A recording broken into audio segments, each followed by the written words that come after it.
আসসালামু আলাইকুম সবাই, আশা করি অনেক অনেক ভালো আছেন। আলহামদুলিল্লাহ আমি অনেক ভালো আছি। লিনাস ডায়েরি পেজ থেকে চলে আসলাম আপনাদের সামনে। আমি সবসময় লং ভিডিও নিয়ে আসি, কোনো রান্নার ভিডিও নিয়ে। আজকে চলে আসলাম একটা ভিন্ন রকম ভিডিও নিয়ে। আমি যেহেতু গ্রামের বাড়ি আছি, আপনারা সবাই জানেন, আমি এখন আমার বাগানে আছি। যেহেতু কাল চলে যাব, এই জন্য একটু বাগানটা ঘুরে ঘুরে দেখতে আসলাম। দেখি যে টুকিটাকি জিনিস পাওয়া যাচ্ছে।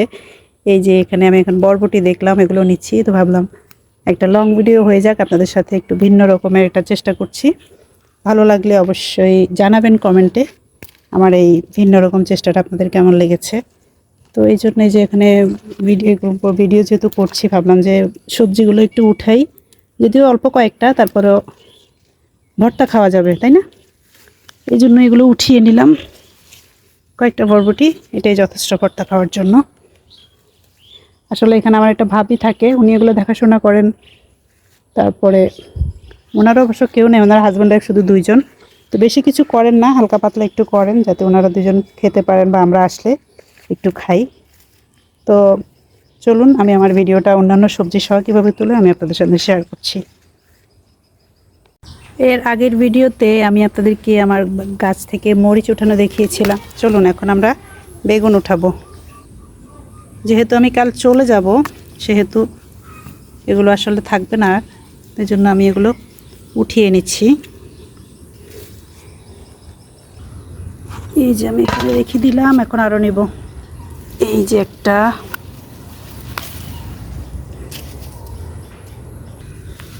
তারপরে এই যে একটা।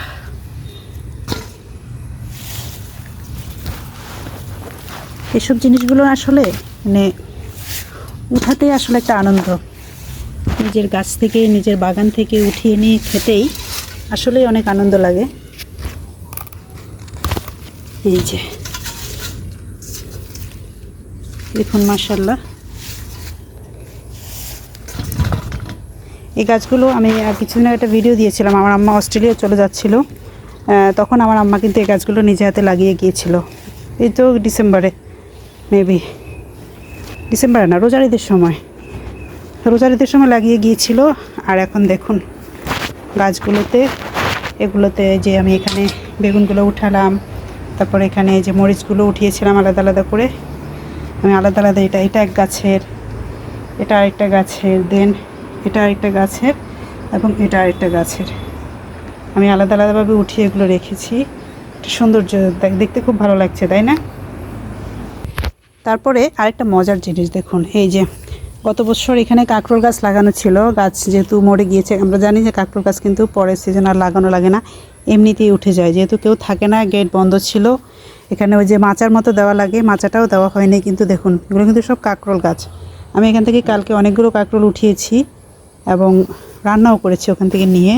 প্রায় 15টার মতো কাঁকরোল আমি এখান থেকে নিয়েছি কালকে, নিয়ে এখান থেকে নিয়ে রান্না করেছি। কি সুন্দর হয়ে আছে। কাল চলে যাব, খুব খারাপ লাগছে আসলে, এই জন্য আসলাম বাগানটাতে, এসে যে দেখি কি নেওয়া যায়।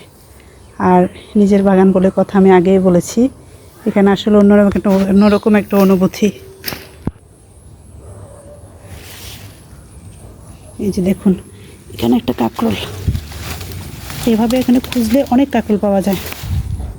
এই যে কি সুন্দর। আপনাদের আরেকটা জিনিস দেখায়, আমি ওই দিন এমনি আসছিলাম দেখার জন্য, আমার ছোটো বোনকে গাছ দেখানোর জন্য, মালটা গাছ। তো পরে এসে দেখলাম যে আমার মালটা গাছে মালটা ধরে আছে। এই যে দেখুন,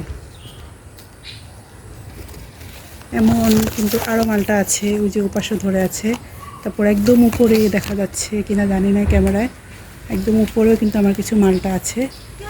প্রায় 15টার মতো মালটা ধরেছে আমার এই গাছটাতে, আলহামদুলিল্লাহ। এটা কিন্তু নতুন ধরেছে আমার এই গাছে মালটা। তারপরে এই যে গাছে লেবুগুলো কিন্তু ছিঁড়ে ফেলবো, লেবুগুলো কিন্তু ইয়ের মতো হয়ে গিয়েছে, খাওয়ার উপযুক্ত হয়ে গিয়েছে।